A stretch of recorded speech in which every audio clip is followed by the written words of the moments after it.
mga invited, talagang bawal ang cellphone. Sumunod kayo. Please lang, ang laki ng ginastos namin ha. Utang na loob. Ibigay nyo sa amin yung mga rules na nasa invitation. Magbasa kayo ng website. Utang na loob. Sa lahat, again, please i-upload nyo nga sa TikTok to. Itag nyo lahat ng mga malalapit naming friends na tingin yung invited sa kasal namin. Basahin nyo maigi yung walang cellphone, no posting. Ibigay nyo na sa amin and promise, ayun lang ang best gift na marireceive namin galing sa inyo dahil ayaw namin masayang yung isang taong preparation namin para dito yung gastos, yung stress, yung hirap at pagod. Grabe yun. Kaya sana i-respect nila yung mga bagay-bagay na nandoon sa invitation. Nasa invitation naman, mula sa color ng damit, no plus one. Strictly no plus one kasi konti lang talaga invited sa wedding namin. Very intimate lang. Hindi namin papapasukin kung may kasama kayo.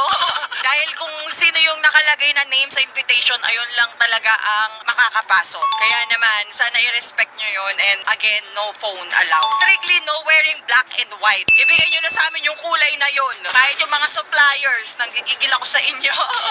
Nagbibigay na ako ng tip, hindi dahil sa, baka demanding naman, dahil... Pwede ka naman demand, wedding day mo eh. Ay, sabagay, wedding ko. So, kapag nag-wedding kayo, mag-a-adjust din kami. Ganun pala dapat. Talagang kailangan babasahin mo lahat. Because it's an honor and a privilege to be invited to such an occasion.